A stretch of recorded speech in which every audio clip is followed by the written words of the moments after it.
The Spirit's Book by Allan Kardec. Part 3. Moral Laws. Chapter 7. The Law of Society. The need for societal life. Is societal life natural? Certainly. God has made humans for living in society. Otherwise, it would have been needless for God to have endowed them with speech and all the other faculties necessary for a life of relationships. Is absolute isolation contrary to the law of nature? Yes, because people instinctively seek societal living, and because all of them must cooperate in humankind's progress by mutually helping one another.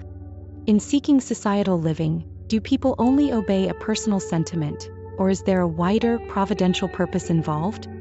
Humans must progress. They cannot do so alone, however. Since they do not all possess every faculty, they need contact with others. In isolation, they become brutish and withered. The life of isolation. The vow of silence. We can understand that as a general principle societal life is founded on the laws of nature.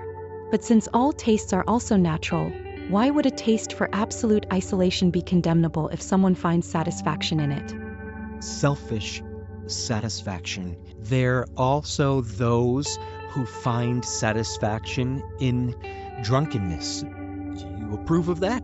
God cannot consider as pleasing a life in which persons condemn themselves to being useless to everyone.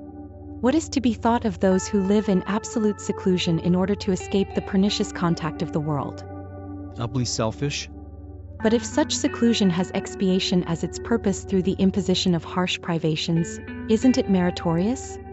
Doing mostly good rather than evil is the best expiation. Through such seclusion, they avoid one evil only to fall into another, since they neglect the law of love and charity.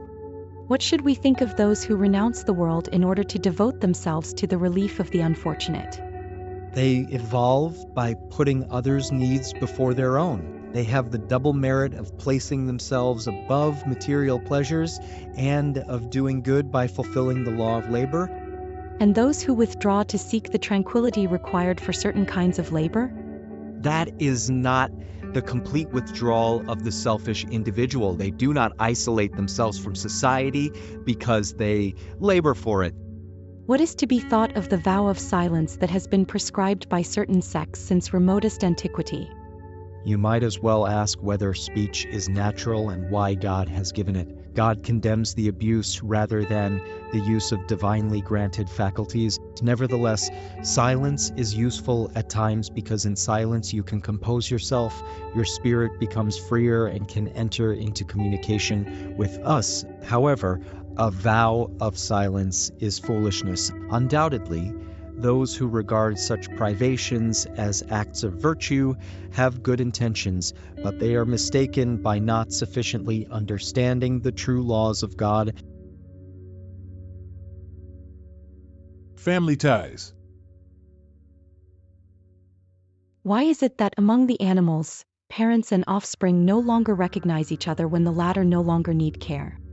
Animals live a material life, not a moral life. A mother's tenderness for her young has as its principle the instinct of preservation regarding the beings born to her. When these beings are able to take care of themselves, her task is fulfilled and nature requires no more of her. Thus, she abandons them in order to occupy herself with more newborns. There are persons who infer from animals' abandonment of their offspring that the family ties among humans are merely a result of social customs and not a law of nature. What should we make of this? Human beings have a different destiny than that of the animals, so why do you always want to identify with them? For humans, there is something beyond physical needs. There is the need to progress. Social ties are necessary for progress, and family ties strengthen social ties. Hence, family ties are a law of nature. God has thus willed that humans learn to love one another as brothers and sisters. What would be the result for society if family ties were relaxed? Magnification of selfishness